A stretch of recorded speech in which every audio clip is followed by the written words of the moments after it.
ওচৰত আমি all India limited pump station 5ৰ পৰা level 3 offsite mock drill organise কৰিছিলোঁ।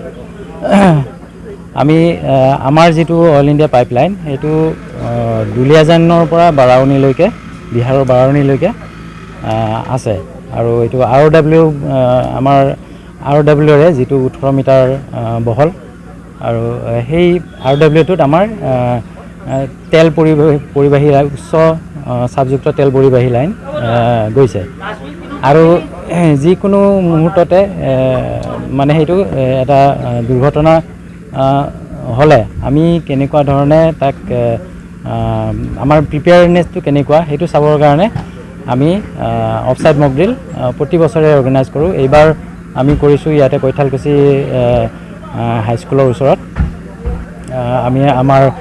আমি দেখালোঁ যে উচ্চ পৰিবাহী তেল পৰিবাহী লাইনৰ পৰা আমাৰ তেল নিৰ্গত হৈ পেলাই এটা জুই লাগিলে আৰু এটা ডিজাষ্টাৰ যিটো লেভেল 3 ডিজাষ্টাৰ হয় সেইটো হ'ল আৰু আমি ডিষ্ট্ৰিক্ট এডমিনিষ্ট্ৰেশ্যনৰ সহায়ত সেই জুইখিনি নুমাবলৈ সক্ষম হ'লোঁ।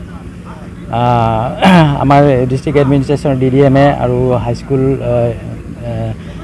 আমাৰ কৈঠালকুছি হাইস্কুলৰ হেডমাষ্টাৰ আৰু ইয়াৰে যিখিনি আমাৰ ফায়াৰ ব্ৰিগেডৰ মানুহ আছে আটাইখিনিয়ে আমাক এইখিনি কৰাত সহায় কৰিলে। আৰু ইয়াৰ লগতে আমি এটা ভিলেজ এৱেৰনেছ প্ৰগ্ৰেম এটাও কৰিলোঁ, যিখিনিত আমি ইয়াৰ ওচৰ পাজৰৰ যিখিনি বাসিন্দা গাঁওবাসী তেওঁলোকক বুজাবলৈ চেষ্টা কৰিলোঁ যে কেনেকুৱা ধৰণৰ ডিজাষ্টাৰ হ'ব পাৰে আমাৰ পাইপলাইনৰ কোনো কিবা এটা ঘটনা হ'লে আৰু তাক মিটিগেট কৰিবৰ কাৰণে কি কি পদক্ষেপ আমি ল'ব লাগিব সেই গোটেইখিনি কথা ইয়াতে আটাইকে জনোৱা হ'ল। আমাৰ যিটো কৈছোঁ যে উচ্চ পৰিবাহী তেল পৰিবাহী লাইন যিটো আছে সেইটোত আমি দেখুৱালোঁ যে এটা সামান্য ইনচিডেণ্টৰ পৰা তাৰ পৰা তেল ওলালে, তেল নিৰ্গত হ'ল আৰু যিটোৱে আল্টিমেটলি এটা ডাঙৰ ইনচিডেণ্ট হ'ল, জুই লাগিলে আৰু তেলত যিটো খাৰুৱা তেলে হওক বা আমাৰ প্ৰডাক্ট তেলেই হওক যেতিয়া খুব ভলেটাইল হয় খুব সোনকালে জুই লাগে, গতিকে সেইটো খুব নৰ্মেল জুইৰ নিচিনা নহয়। সেইটোৰ কাৰণে আমি স্পেচিয়েল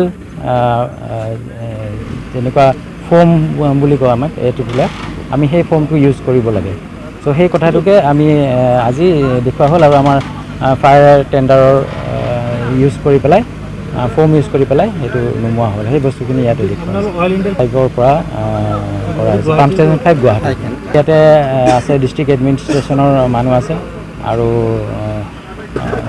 আমাৰ যিটো মেডিকেল ইয়াৰে ওচৰৰ তেওঁলোকৰ আহিছে। আমাৰ যদি কিবা ইনচিডেণ্ট হয় তাত ইঞ্জুৰি বা ফেটেলিটি হ'লে তেওঁলোকে সেইটো হেল্প কৰিব আৰু মেইনলি ডিজাষ্টাৰ মেনেজমেণ্ট